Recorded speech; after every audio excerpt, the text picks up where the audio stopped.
Hey fam, welcome to the Freetrail Podcast and our new presenting sponsor. We're so happy to now be working with The Feed. Thefeed.com/Freetrail is where you need to go. It is the one-stop shop for all your training and racing nutrition needs. They have over 200 of the world's best nutrition brands stocked in one website. It's a fantastic resource. We've been big customers for a long time. We're really proud to work with them. Some of my favorite products that you can find at thefeed.com/Freetrail. Gnarly Nutrition Whey Protein Powder. I like the chocolate flavor. I have some of this after every one of my workouts and long runs. For in-run nutrition, Orange Drank. You'll see my big dumb face on it. Also from Gnarly Nutrition, enhanced sodium concentration here in the world's best fueling drink mix. Finally, HVMN, Ketone IQ. I have 2 of these ketone shots basically every single day, once before I go running and once in the middle of the afternoon when I need a little extra energy. Go to thefeed.com/Freetrail and you're going to get an $80 credit, free money to spend at thefeed.com. It'll be $20 right away and then $20 every 90 days thereafter. You'll also get a sweet Trail Running Will Save the World water bottle. Again, that's thefeed.com/Freetrail. You'll get $80 credit to spend on your favorite nutrition products. And if you are international, they do ship internationally as well. So you can take care or at least take advantage of that great offering from The Feed. Big thanks to The Feed for supporting and thank you for watching the podcast. Corrine Malcolm, broadcasting from La Palma in the Canary Islands, our most frequent recurring guest here on the podcast. Corrine, great to see you. How are you? It's good to be here. Hopefully I told Dylan when he asked me to do this that I flew with none of my podcasting equipment. So I'm podcasting from a super sick La Palma hotel room with top-notch audio quality. And hopefully good Wi-Fi. You know, typically it's a little unreliable there on the European continent, especially when you travel out to the distant islands in the Canaries, but you're there to race and we're grateful that you would carve out some time to jump on the pod with us. Whenever I travel, I carry at least some sort of microphone with me just for emergency purposes. I feel uncomfortable without microphones surrounding me at all times, but I knew I was taking a risk. I 100% contemplated it and I was like, nah, it's good. Freetrail's fine. All my other podcast responsibilities are locked up. Wrong. Well, here you are, and we're grateful to have you. I figured it'd be good as we approach mid-season to just connect the two of us and just wrap out on some things that have happened recently and look ahead towards what's going to be a very exciting summer racing season coming up just around the corner. But before we get to that, it's race week for both of us. So before we start talking about other people's adventures and competitions, let's first brag about our own fitness for the listening audience. Tell us about why you're there in the Canary Islands, how you're feeling before Transvulcania. Aspirational fitness, right? So I'm here in Santa Cruz de la Palma to race Transvulcania, which back in 2017 was like my second ever appearance on an international race. Came in with a back injury to that, did not finish the race, actually had to drop out at 50K. So I'm excited to be back to hopefully do the whole thing. But also it's cool because like in 2017, I was like on a very small Solomon North America sponsorship. I like had to fly to Tenerife and then take the ferry to Tenerife. My trip home had 2 overnights to get home because I was a so low budget. It was like, a 60-hour travel window or something. So, I'm living in the life of luxury, traveling with the Adidas Terex team here to a race that we now sponsor. We're now the title sponsor for Transvulcania, which is super sick. And it just is kind of wild to reflect on the changes that have happened in the last, 6, 7, 8 years. Big deal for the brand. It's just popping into my head, but obviously Transvulcania was on the UTMB World Series, decided to go back independent, now in partnership with Adidas Terex. What does that look like? Like, how's the brand showing up? It's cool. Apparently we've got a barista at our booth at the expo this week. And I'm like, what a way to sell the athletes making an appearance there. It's good. We definitely have a lot of athletes here. Predominantly racing the marathon and the ultra marathon. So the 42K and the 73-ish K race. But we also have Danny Osans is here to race the VK and the half marathon. Luis Alberto is also here with his whole family. Both little boys are here as well. 3-time champ, I think. Yeah, just mega talented Spanish superstar. They're both like, he's here with his whole family doing the VK and I think the half marathon as well. But Well, it's just, yeah. you got to let us know because I'm pretty sure he's on the ultra marathon start list on fantasy.freetrail.com. So I'll double check and I'll make sure Travis gets the official update to what he's racing. But yeah, so we got a lot of team here racing a number of distances, which is kind of how we like to show up to races in general. You'll see that from us a lot.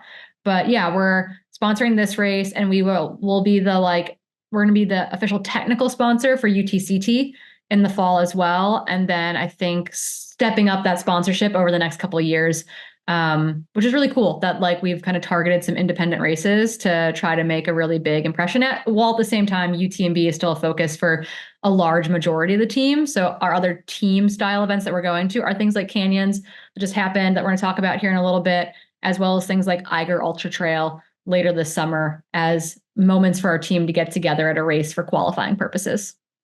Rad. Well, yeah, the team did show up at Canyons, which we'll talk about here in a second.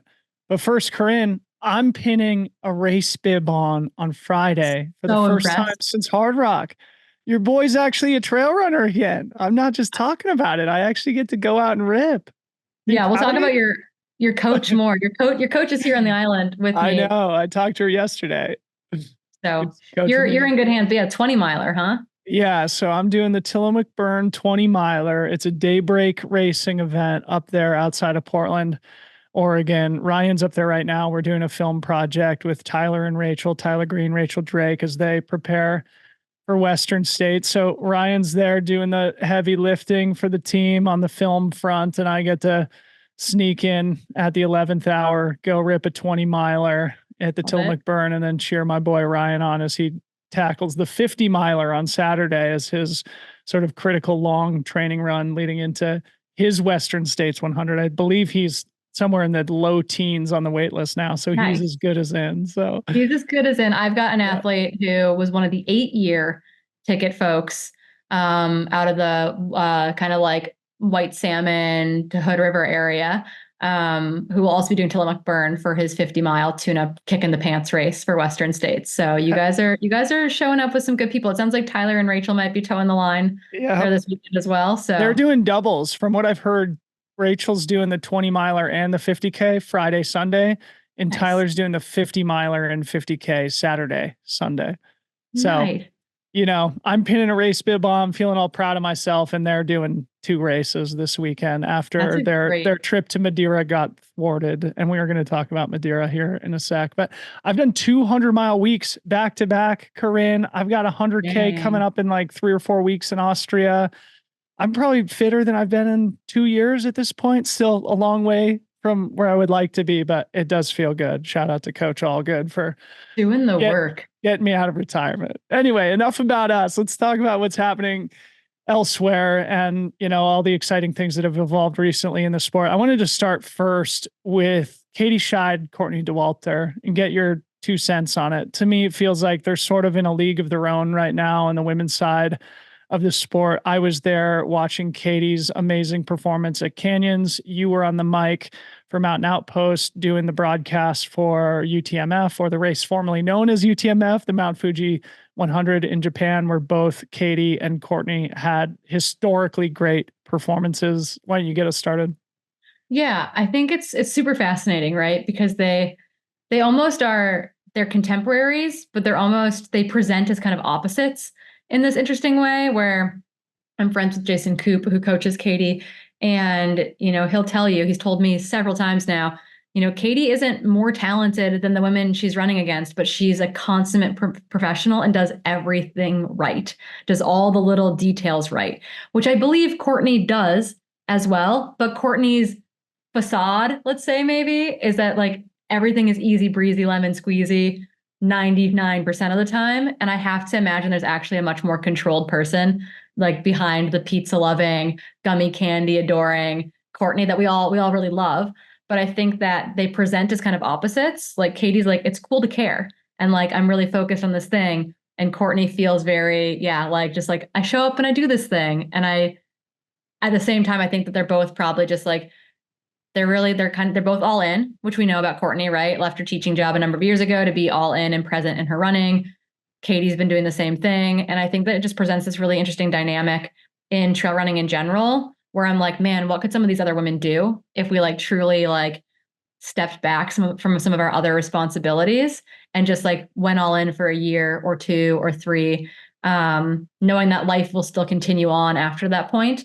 And I just think there's some untapped potential while we watch these two like juggernauts really just like launch women's trail running even higher. Tease a little bit more about the podcast that went up on Trail Society today with Katie. Obviously, don't spoil all the punchlines in the episode, but tell us a little bit about that conversation and maybe what stood out to you, because Katie Schide was your most recent guest on the episode that went up today. Yeah, so Katie's interesting in the sense that I think we think of her as like this really soft-spoken person, but if you like let her speak and you like listen really carefully, I feel like she's really funny, and very honest as well. And so the conversation is super wide ranging. It's not actually about canyons all that much. It's more about kind of her evolution into being a professional trail runner, life in France in comparison to the US, kind of those comparison of trail running cultures a little bit. And actually the thing that stood out, and we teased it in the reel that came out at the end of last week, we asked most of our guests at the end of every interview, what's one thing that you want to tell your younger self or that you'd like to tell your younger self? And she was like, like nothing, actually. Like, I think all the mistakes I've made have, been really important and have brought me to where I am. And we've never had anyone say that before. Everyone always says something to their younger self. And she's just like, yeah, no, I don't think I'd tell my younger self anything, like, period. But, had this great explanation about how important mistakes are to allowing you to have a race like Canyons, where her race report was so funny too, because she's like, I'm supposed to write something really poetic, but honestly, it just all went okay.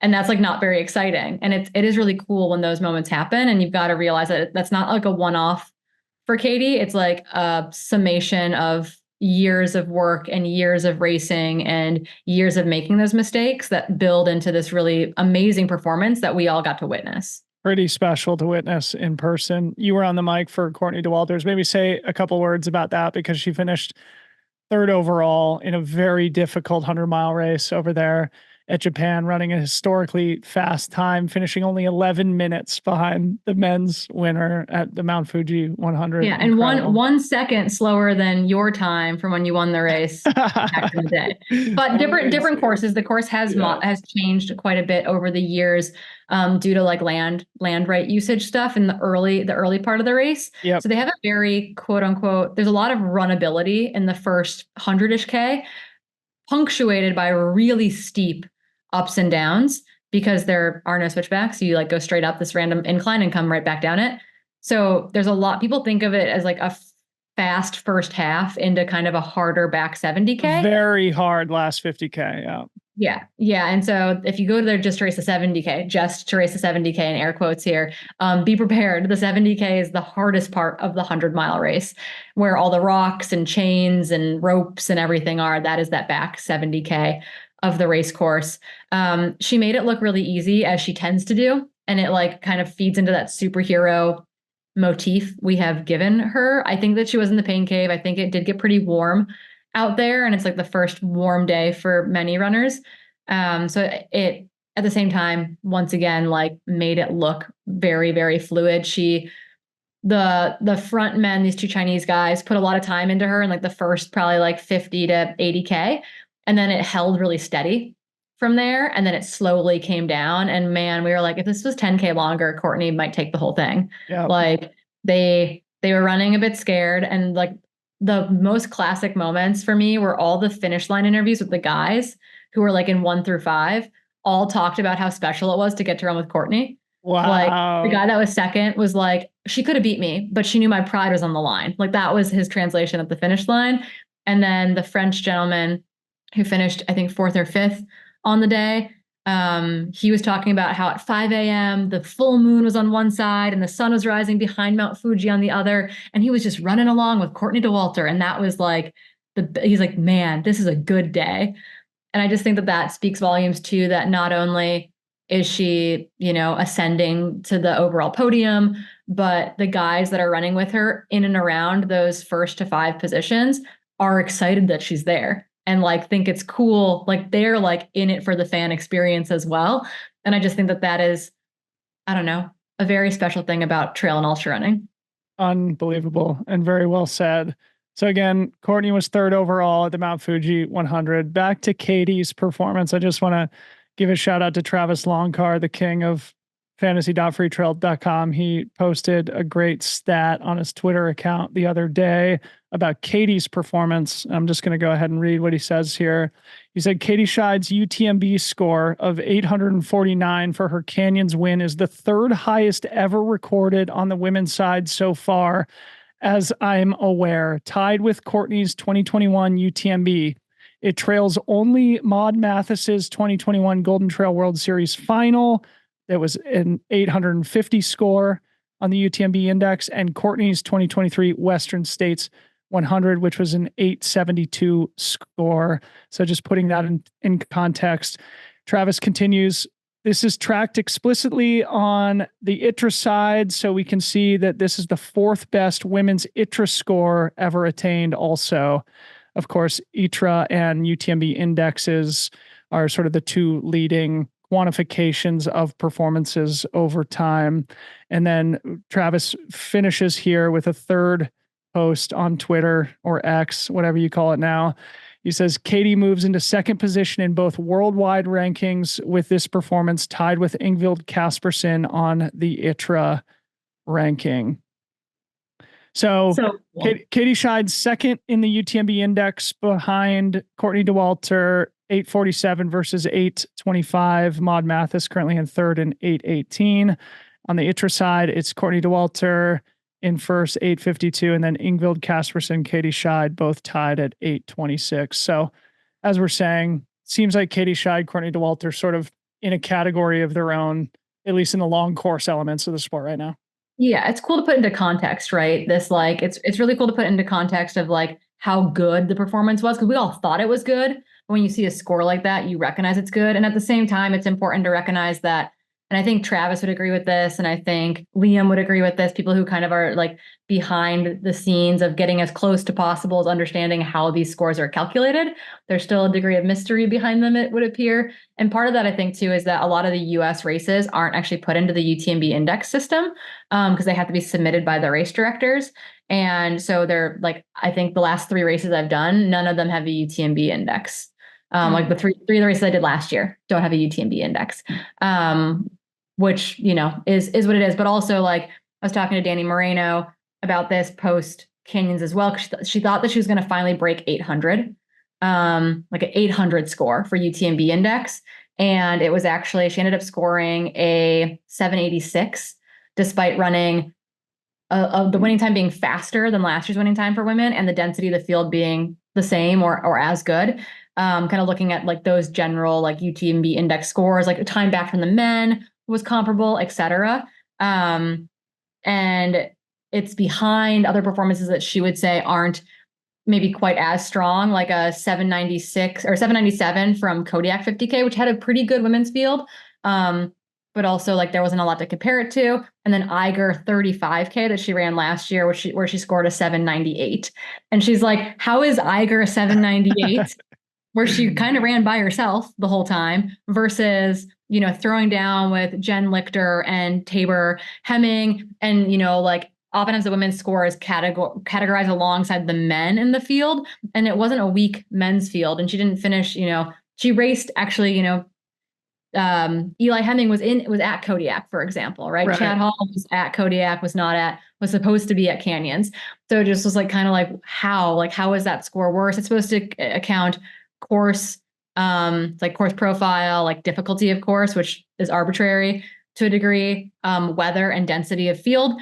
And so with those 3 things in mind, we couldn't figure out why her score didn't elevate her to something above 800. So it's kind of like, it's interesting, but at the same time, it also helps us like form like a context for how good Katie's performance was on the day, independent of the system maybe not being perfect.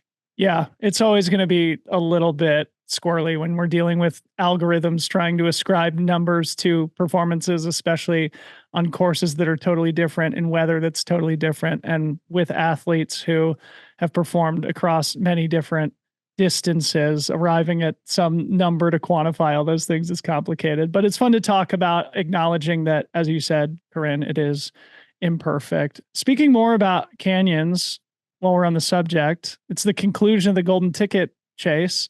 Really fun thing to follow throughout the year. It began last summer with CCC, concludes now with canyons. I've got the whole list up. I don't think we necessarily need to go through all of them, but any sort of macro commentary on the conclusion of the golden ticket chase, whether canyons or earlier in the season, going back to last season? Yeah, I mean, I think broadly there are some folks that are really known quantities that got tickets, and then there are some like complete mysteries that just add a completely new flair when things like Doyanthanon happen, and it's like largely, Chinese athletes who make that list. Like, I am always thrilled to see these athletes brand new to Western states come over and race. So that is, but also a lot of athletes that have been there before or are making a return. So it's kind of nice to see this like combination of folks like, Devin Yanko or Heather Jackson running their way back into the race, and also at the same time get to have some completely new folks on the start line that we might not even have context for them in ultra running broadly. Not just like, John Albin, super talented, saw him at dinner tonight here at the hotel. Really excited to see him run Western States. Known quantity, unknown at Western States. You look at people like Chen Lin and Li, like Annie Lee from China, out of Doyanthanon, unknown quantities. Like for Total us, mysteries. the Western trail running space, right? Clearly mega talented. Their resumes are very long. They're Chinese athletes. They race a lot, but at the same time, we have like no reference point for like how good they are due to like our Western bias, like Western US, Western Europe bias. So in my mind, that is also really exciting to have these like complete wild cards on the start line as well. So cool. I'm just going to list a couple of these names here that I think are going to be competitive for the win, or people that are going to be very exciting for our listeners to keep tabs on leading into Western States. You just mentioned Jonathan Albin. It'll be his first 100-miler. He's breaking, or he's, knocking the rust off, testing the fitness at Transvulcania this weekend. Dakota Jones is also going to be knocking the rust off there this weekend. He, of course, did Western States last year. He was going toe-to-toe with your boy, Tom Evans, the eventual champion, before Dakota hit a bit of a rough patch. Still finished, but I think he was in sort of the mid to late teens. Jim Walmsley, of course, the 3-time champ, is coming back. And then we've got like Heather Jackson and Ragna DeBots, two very different athletes. We'll remember Corinne Ragna finishing second at Western States a few years ago. And she has the Masters record still. Right. Yeah.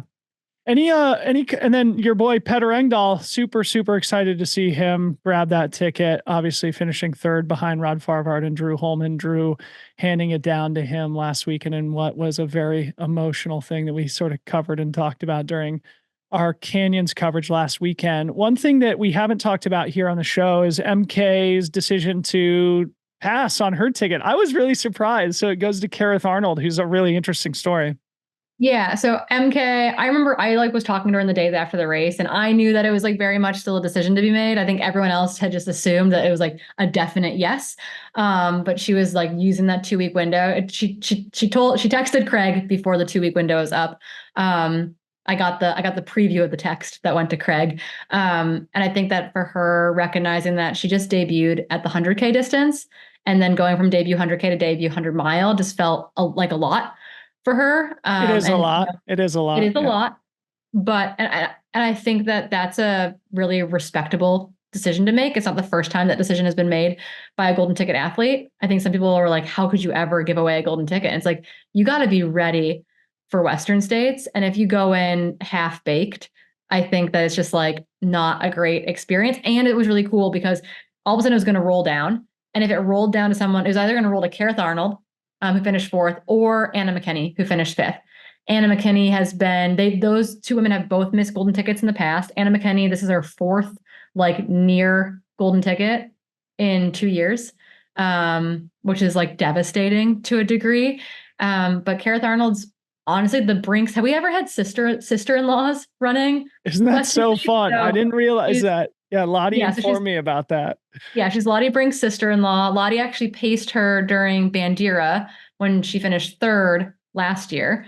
So they've got a lot of like friendly camaraderie on that front, but she's also 7 months postpartum with after her second child.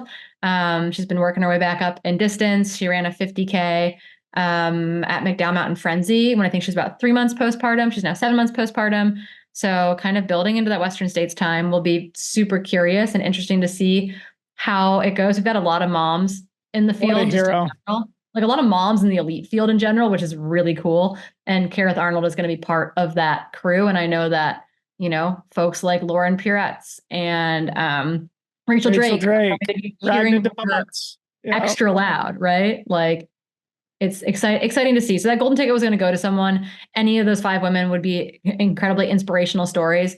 So excited that Kareth accepted it. And I think, if anything, people should be proud of MK for making that decision as opposed to like disappointed in her passing of on. course. Yeah. She'll have more opportunities in the future. 7 months postpartum. That is heroic. It sounds like the perfect guest for Trail Society, if not the Free Trail podcast. So yeah, if not forever, our new, like we always go into Western States with like an unknown who like becomes our favorite during the broadcast. And Kareth is coming in as a heavy personal favorite, I think, for both of us. Heck yeah.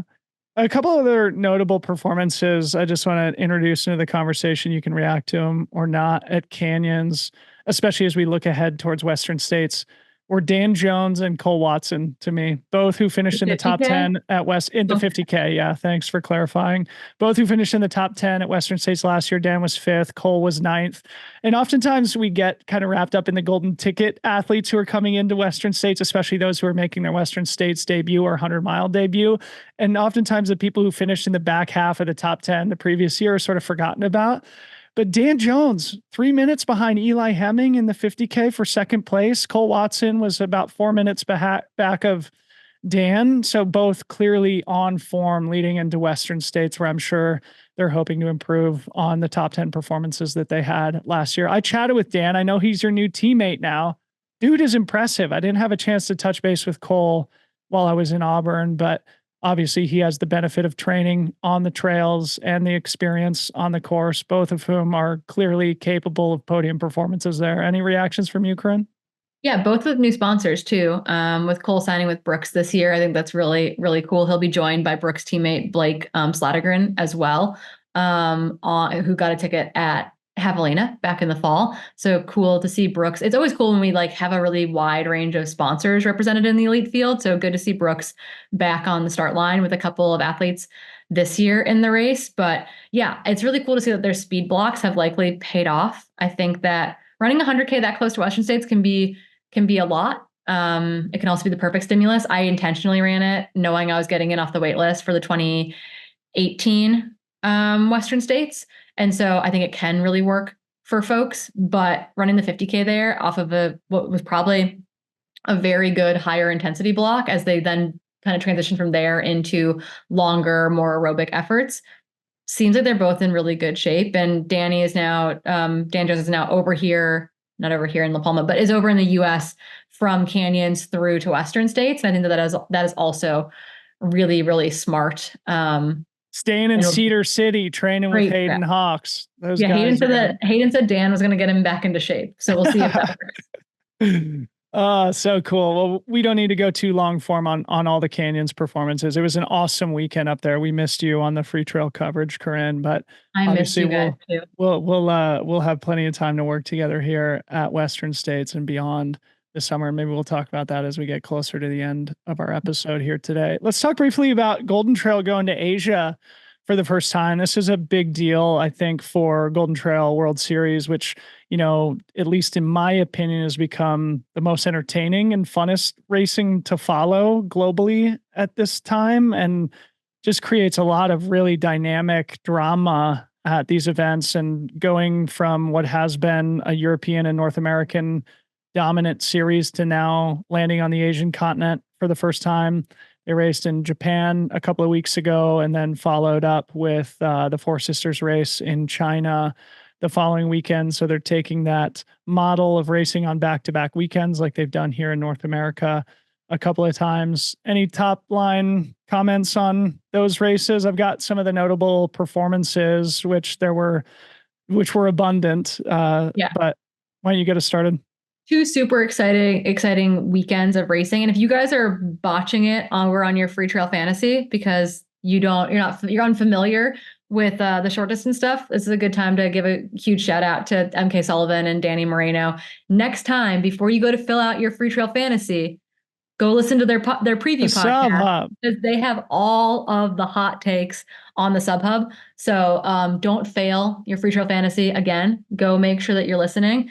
I thought there were two very different races, it felt like, in Japan and then in China, as far as a little bit of format goes. As far as like technicality, it seems like Japan was very, very technical. It seems like China, the extreme element there was they were at very high elevation. I actually botched my fantasy because I thought it was going to be snowier than it was on the course. And I was like, man, the East Africans aren't going to be able to hang in the snow. Totally wrong. Messed up in a big way. Ranked like way low over on the old fantasy charts. But I will say that it was really cool to see Grayson Murphy also finally make her Golden Trail debut. I think we've been waiting for that for a long time. And to see her in like full body cramps at the finish line was just like, oh, this is what we're here for. So I hope we see more of that. It's a bummer to miss out on Sophia Lockley not racing due to like a little bit of a knee niggle, I think, coming out of the ski season. Probably just jumping into running a little bit too hot off of the skis where your engine is ready to go, but musculoskeletally, it's a hard transition. So hopefully we get her back racing in time for Zagama or Mont Blanc marathon. But yeah, just two high octane race weekends where there was like wide company representation as far as like people on the podium and wide country representation when it came to people on the podium and like in the top 5 to top 10 positions. And that to me is like indicative of how thoughtful Greg has been in coming up with a format that is televisable, that is engaging, that is slightly contrived, but in a nuanced, still exciting way, hopefully not boring for the athletes, etc. Then I appreciated the back-to-back race weekends because I do think it's easier to make the commitment to go over to Japan if you're going to China afterwards, etc. And I think that's super smart to then space out their kind of race blocks over the calendar year. I think it's fun for the fans too. I'm glad you brought this up. I actually want to get your perspective on something Greg said on my podcast too, as it relates to the Olympics here in a second. But I think you're right, especially on the brand front. You and I will both remember that in the early seasons of the Golden Trail World Series, it was Salomon dominant. Obviously, Salomon owns and manages the Golden Trail World Series, but has made a point to open it up to athletes of all brands. And as Greg mentioned on the show, now a lot of the brands are recruiting athletes or developing athletes through the Golden Trail World Series or signing athletes who specifically want to exclusively race on the Golden Trail World Series. So it is very diverse in terms of brand representation, which I think is just great for the trail running ecosystem. Patrick Kipniego, double victory. So showing his range, both on the very technical race in Japan and the very high altitude race in China. This for Troy. This for Troy, people. We'll get to that in a second. We're actually trying very hard to get Patrick on the podcast right now. So shout out David Kilgore, who's facilitating that for us. So teasing that for the audience here. Maud Mathis very much back, a first in Japan, a second in China. She's leading the overall race series right now. Another Kenyan athlete, Joyce Njeru, was fourth in Japan, first in China. She's second overall. I don't know if you have any comments on sort of some of those notable performers. Also, El Hussein El Azawi, this incredible Moroccan athlete who won the world final last year. A new name, Joey Hadron, had a great back-to-back weekend for me. Swiss athlete. So feel free to throw any comments in there. Yeah, I think the other athlete that I'm really excited about, or athletes are the two young Spanish gals in Malin Osa and Sarah Alonso. Sarah landing on her feet at ASICS last year, kind of stepping out of that Salomon bubble a little bit. But I do know that I believe that she's friends with Malin, maybe through like soccer and other sports, like pre getting into trail running. And it's just really cool to see them both really, I feel like, having good starts to their season. Sarah came into last year off of injury, having a stress fracture a year ago, basically in the spring, missing a bunch of the season, only really kind of getting back into running around like ETC, UTMB week, more or less, late in the summer. And so really excited to see her back on the start line, seemingly healthy and running really strong. And then Malinosa is, kind of one of those next gen young guns who I think, hopefully is here to stay. Sometimes you see people kind of rocket into the sport and rocket back out, but I'm hopeful that she's got good mentorship and is looking to be a fixture long term.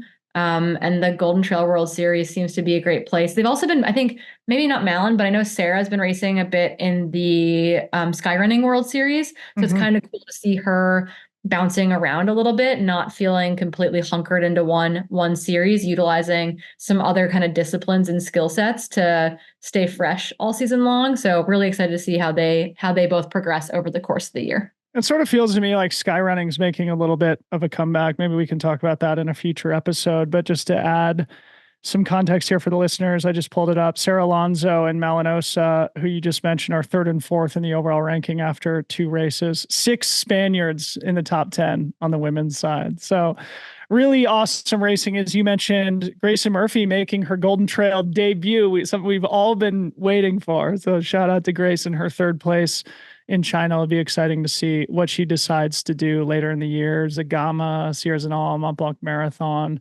etc. Yeah, that was the longest race she's done. Which wow. I think she's like, man, that was brutal. But this also means that she's in a position where she has been dealing with an autoimmune disease that she got diagnosed with last year, which has just like been, I think, kind of like thrown a wrench into what days are good and what days are bad and what is normal. And I'm hopeful that this means that that's like really much more under control. And she's got kind of a path forward that's working for her kind of clinically. So missed her greatly much of last year post Worlds, and really excited to see her back. I think she was supposed to race Kobe as well, but had travel issues getting to Asia. And so excited that she was able to at least get the second race in China. And I hope that doesn't mess up her season to the degree, right, where you need to have 4 races to score in the series this year. Yep. And there's definitely an advantage of like getting your 2 in so that you can kind of like strategically maybe not race one of the later ones so that you're a little bit fresher for the season finale type of thing. And so I hope that she's got, or she's not stressing about that. Like she's got her 4 races kind of solidified, hopefully, and isn't trying to like figure out how to finagle another race. Yeah. Noticeably absent, as you mentioned, are the 2 champions from the Golden Trail World Series last year. You mentioned Sophia Lockley made the trip, but decided not to race due to a slight injury coming off of skis into her running season. Also notably absent was Remy Bonnet, the Swiss champion. Yeah, I think the last 2 years. Emo season like just finished up. Yeah. So I feel like that's probably it'll be interesting though with this. Smart.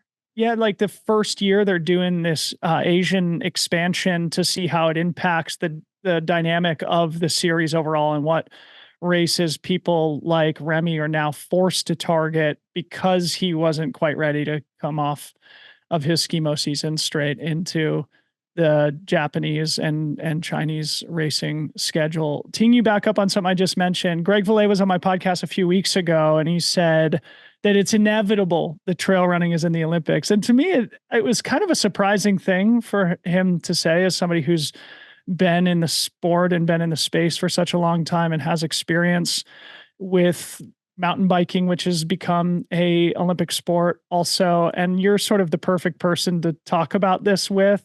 And so maybe add your opinion on that, and also that flower format that he spoke about on my show and that you just sort of referenced, and how that might be tailor-made for an Olympic broadcast. To me, this was kind of an interesting and exciting detail. Yeah, and I don't know the date of when mountain biking's been in the Olympics for a while, but yeah. So Greg was a professional mountain biker. When I first met Greg back in like 2016, 2017, at a team camp in Moab, we had a long conversation about this, and we were both adamantly in the like never put trail running in the Olympics. That's where I've been too.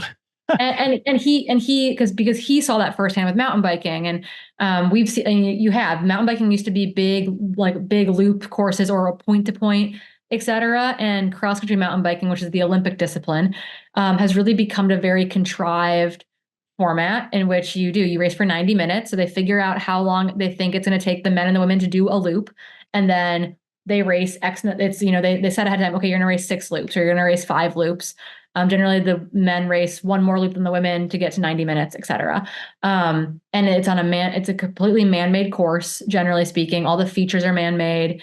They're all a little bit different, which is nice. So there's something engaging about it, but it's like you're riding your bike in a circle for 90 minutes. And so it's this kind of contrived version of mountain biking. Climbing's the same way. The climbing that's in the Olympics for a lot of climbers doesn't really replicate what they do, right? It's a format of speed climbing, bouldering, and lead climbing, all inside, et cetera. And so and a lot of those athletes who are good lead climbers aren't speed climbers, et cetera. And at least in the last Olympics, you had to qualify out of all 3 disciplines, which meant like the best climbers in the world might not qualify because they're horrible speed climbers, because that is like its own weird little sport. So trail running going to the Olympics is this idea of like, what does that even mean? Because most of us are like, oh yeah, they do this cool 100K loop in the mountains. No, they're never going to do that. If trail running makes the Olympics, it's going to be a contrived course, and it's probably going to be under 2 hours in length. And so I think Greg came to that same conclusion, and he was like, logically, trail running is going to be in the Olympics. We can decide right now what that's going to be. If I create a viable option, at least it's a version of the sport that feels like the sport and isn't this made up iteration of the sport, because it's going to be under 2 hours. It needs to be really easily videoed. And it needs to be on like a compact man-made course, or as man-made at minimum, just due to the Olympic nature. And so I think what Greg's done is he's tried to create a version of the sport that he thinks still has the ethos and the feel of trail running, while being able to be replicable and put on in various locations and constructed potentially out of trails that don't even exist yet in order to hold the event. And so I think that he's been really smart and savvy in that regard. But that is like that is, if trail running is going to be an Olympic sport, that's as likely as anything that it's going to be that format. See, I knew you would be the perfect person to provide a little bit more detail on how this might look. And it's such a good point about mountain biking and about climbing. Triathlon is sort of the same way in the Olympics, where they're doing just like a bunch of loops. I guess that's sort of the case with Ironman triathlons too, just to achieve an arbitrary distance. Mm-hmm. And for me, I've always also been in the never go to the Olympics camp. Like our sport, we shouldn't be there. It's not a cultural fit. I've always thought that it would be cool if trail running was in the X Games, but maybe, Corrine, the opportunity is really to create like an alt X Games with trail running, mountain biking, and climbing, sort of like an outdoor. It's called the GoPro Games. That happens in Vail every year. Okay. So it's not an original idea, but maybe there's opportunity to. There are no original ideas left, Dylan. They've all been thought. Yeah, none, but very, very interesting. And it'll be, I think, just something to monitor in the years to come as these bids come up and the IOC starts evaluating other activities, other sports to include in the Olympic Games. Moving on from Golden Trail, let's talk briefly about Madeira, another big race that happened on the same weekend as Canyons and the Golden Trail World Series. Our boy, American, Ben Demon. This dude is.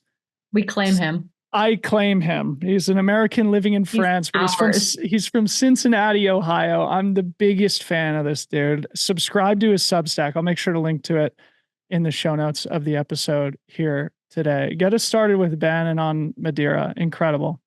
Yeah, the weather this year was horrendous. Like it's oftentimes like a little bit like misty overnight and it's hard to see, but it was legit awful weather. I was texting with Rich Lockwood afterwards and I was like, you guys got PNW weather for the whole race. And he was like, it was so gnarly. And that was reflected in all the images I saw. Oftentimes it's like moody overnight. And then when you're up on the high part of the course, it can be pretty warm and sunny, etc. The finish line makes it look like it was a really nice day, but they were in rain jackets basically from start to finish. Which is really hard conditions. The times reflect that a bit too, because I think the field was still pretty high quality, as it's been in other years, but the times were a little bit slow. And I think that's reflected by the weather conditions more than anything. Ben's win was super impressive. I don't know if you've heard, But the guy who initially finished in second place, Sebastian Krovig, the Norwegian, got an hour time penalty after the finish and got bumped down to seventh. Do you know why he got a time penalty? I don't know why. My assumption would be that they did some sort of a gear check afterwards and he wasn't carrying something, but maybe he's somehow skipped an aid station or inadvertently cut the course. If he had intentionally cut the course, it would have been an obvious DQ. DQ, yeah.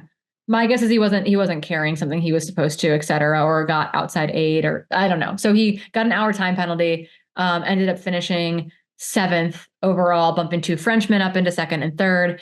The women's side was actually really tight and really interesting, with Martina Valmassoy coming off of skis, more or less, into a very rugged mountain race. But I will say ski training actually works okay for all the uphills on Madeira, as long as you're ready to run the downhills. And giving Martina's kind of sky running adjacent background, that seems like running the downhills wouldn't be a problem for her. But she had a pretty tight battle with Annalisa Rosette. They went back and forth all day long. They finished 14 minutes apart, which over a 17-ish hour race effectively is actually quite close together. Yep. So that was really cool to see on my mind. I think Martina is really starting to be one of those like top tier athletes too. Obviously winning TDS a couple of years ago. She won Transvulcania, I think last year, now winning Madeira, all these sort of like A tier events. I think she's probably trying to go back to UTMB where she DNF'd last year. So she'll be a very interesting athlete to follow. Back to Ben Diemen though. This guy is truly on a heater. Last year he won Peñagolosa. Then he won the Andorra by UTMB race in June. In a fast time. Yeah, he also DNF'd it at UTMB before closing out his season with a third at Templier. But really consistent, really high performer, and somebody who I think still flies under the radar. And looking ahead towards UTMB, obviously we're getting way ahead of ourselves here now, but I think he's going to go in as sort of one of those favorites alongside, Tom Evans and Jim Walmsley if they do. Yeah, and I'm actually curious if those athletes have qualifiers, because they need, if they apply for a late qualifier, those are due at the end of the month. I think May 31st is the last day for late qualifiers. You mean Tom and Jim? No, I mean Martina and Ben. They should be qualified, shouldn't they? Because he won the Andorra UTMB race last year. So Andorra would count for this year. So Martina's a question mark. Maybe Transvulcania counts for this year too. Maybe it was like part of that double. There were some races that people got like a double year for. So it's very possible that they are both still qualified off of Andorra and Transvulcania. Otherwise, they would have to have been at a different, otherwise they couldn't have gone to Madeira. They would have had to do something else. So I'm assuming they would have gone to like Argentina this week or something. So I think so confusing. We can save our UTMB prognostication for a couple months from now. Yeah, they must be in. We won't stress about it. And what a fun weekend of racing it was between Golden Trail, Canyons, and Madeira all happening at the same time. Let's start talking about the present and what's happening this weekend before we sort of wrap up with some Troy Watch stuff and tease what we're going to be doing at Western States. I tuned into Cocodona for the first time this morning. I had a little bit of an opportunity while I was working on some email stuff to just turn the live stream on. 2,300 people on the Cocodona live stream all week long. It's so intense. I love it. Like last year, I remember it was like 1,200 usually when you tune in. So it feels to me like this race is on the precipice of being like a global sensation in the coming years. And I don't know. I just think that there's something very interesting about this like fast pack-ish style event that it takes 3 days from a viewing experience perspective. It's almost like the Tour de France, right? Like every day you tune in, you check in, you can get a little bit of a highlight package, and the Mountain Outpost / Air Vipa team has done a great job of like cutting some cool highlights while also having that long form, race broadcast experience. So to me, Cocodona really does feel like this is going to be like a global phenomenon here soon. They got mad at me for being here this week, so I couldn't help them. And it's one of those things where I was like, man, if I get close to Cocodona, I'm going to want to do it. And I don't think I'm ready to want to do Cocodona. And so I've been keeping my distance from the event a little bit, but the fields are good. Like I tuned in for a little bit today as well, and Jeff is doing his thing. And then you've got actually kind of a tight women's race up front as well between like a number of like heavy hitters. So I just think it's really cool when you're talking about a competitive field at a 250-mile race in Arizona in May. And and the whole strategy component of it, I think, will ultimately be something that a fan would really find fascinating. In the same way that at the Tour de France, it's like, oh, this is a sprinter's stage. So how are they going to set up so-and-so so that he can sprint at the end? Or this is the mountain stage and the GC classification is XYZ. So the domestiques are going to help here. It's the same thing. It's like, okay, well, when is Jeff Browning going to take a little 2-hour snooze? How is Stringbean going to catch up to him? I said in the chat, the women's field is only a small nap apart. Like, the spread was like 3 miles between the top three. And I'm like, that's a small nap. Right. That's a nap and it's all back together. So it's just like, yeah, that strategy is a big deal. So cool. And just the multi-day component of it too, just like it being whatever it's going to be for the winners is like about 3 days, I think 3.5 days. Yeah. I think they want to go sub 69 hours was what I was told. Okay. So from Jeff Browning, he was my co-commentator for Mount Fuji 100. He did an excellent job. I got the full Jeff Browning experience. He's the man. 36 hours. Super excited for him to be out there, and I'm really curious to see how it all pans out. So cool. So just to provide, real-time info here, which will be irrelevant when you listen to this, but yeah, Jeff Browning was in front of Stringbane, who was in second place ahead of Arlen Glick, who was in third in the women's race. It was Rachel Entrekin, followed by Mika Thews and Eliza Lapierre. Yeah. So drama unfolding. Speaking of drama, Transvulcania is filled with hitters this weekend. Tell me who's looking ready to shred. You got boots on the ground perspective. Top 10, and now I'm like, maybe I'll be top 20. You're going top 10, Corrine. You're going top 10. It's such a cool field. And there's some really interesting things too. And like, they're not going to listen to this podcast, so I can say it. Like, I'm excited to see Helen Minot Faulkner and Ruth Croft. Like, what a sick matchup. Yes. And then you've got Azara Garcia, phenomenal. You've got Katharina Hartmuth that like everyone slept on last year and is clearly a badass. Manon Bohard, Ekaterina, Sunmaya Buddha, Ida Nilsson, who's won this race, getting ready for Western States. I mean, our Freetrail faves and Keely Henninger, Hillary Allen, and Hannah Allgood. Marianne Hogan, who's been in Tenerife, I think, for the last like 3 weeks training. So it's just like, it's legit such an amazing field on the women's side. And I do think I don't think we're missing them like on the Freetrail Fantasy, but athletes had to step out because they got named to like the French or Spanish European Championship team. And those teams are pretty controlling about what you can race when. And so I think we had some athletes. I think Blondine was originally supposed to do Transvulcania, et cetera, but because she's on the world's team, is not. So I think that we have some what could have been even crazier fields if it had all panned out, but didn't quite work out that way. And the men's field is also really crazy. I went on a run today with, they dropped me immediately and did a workout, and I did my own thing, but it was Tom Evans, Jesherin Smalls, Dmitry Mitiev, and Pablo Bia. And I was like, is Pablo racing? He's doing the marathon. Okay.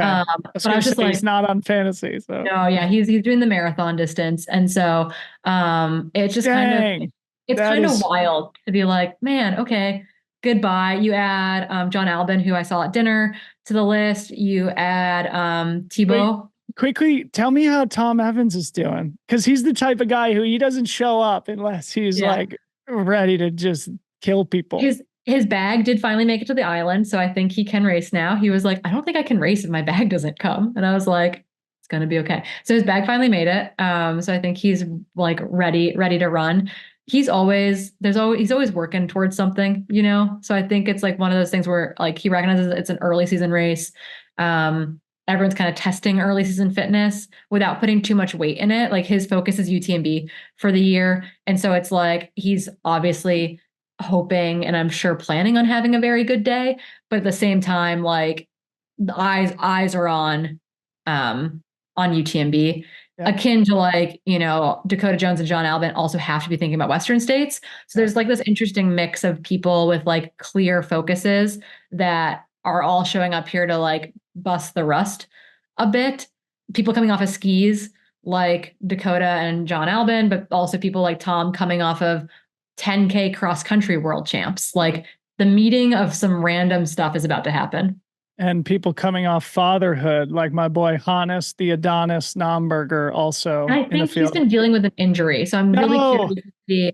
Yeah, I think he's here and he's supposed to be racing, but I think he's been dealing with a knee issue. So I'm curious to see what that's some fantasy inside. All right, I'm keeping him on my roster. I don't know if we're getting our top form Hannes type of thing. Hey, not to brag, I won Transvulcania fantasy last year. That was the first and only time that I've actually performed well on my own freaking website, but I play every single one and I always have fun. And yeah, incredible fields assembling at Transvulcania this weekend. Make sure you go to fantasy.freetrail.com, check it out, put your picks in. This is definitely one of the highlights of the season, especially the early season here this year at a classic race in the Canary Islands off the coast of Europe/Africa.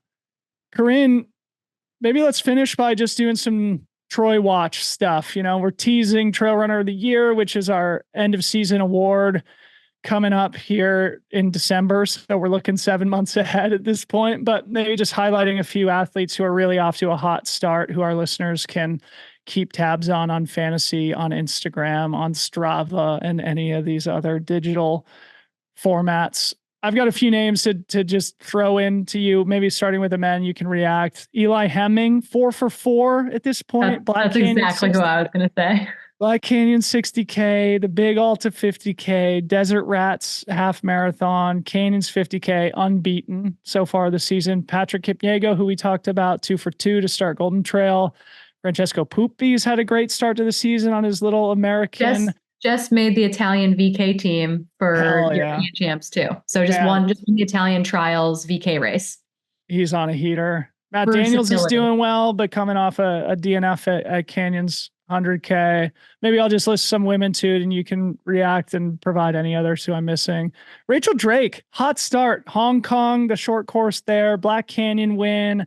Gorge Waterfalls win. So she's also unbeaten, 3 for 3 and showing her range going into Western states, like half marathon. It's cool, right? Because we count things like that versus like Ultra Runner of the Year isn't going to count Rachel Drake's 30K performance, right? Like you get to start to like pick all these things together. Yeah.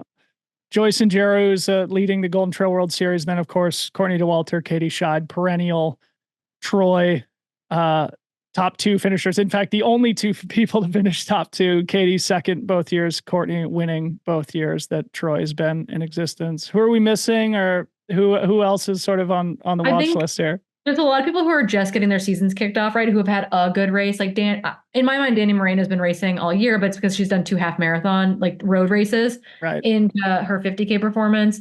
So I'm excited to continue to watch her, but we got a lot of athletes who haven't technically kicked off their seasons yet, or only have 1 race in the bank. Drew Holman, perennially left off of the UROY top 10, like criminally. So keeping an eye on people like Drew, who have kind of gotten that like kickoff for the year, but we haven't seen Lottie Brinks, right? I mean, we're biased because she's been racing in our personal backyards essentially, but really excited to see her continue to roll towards Western states.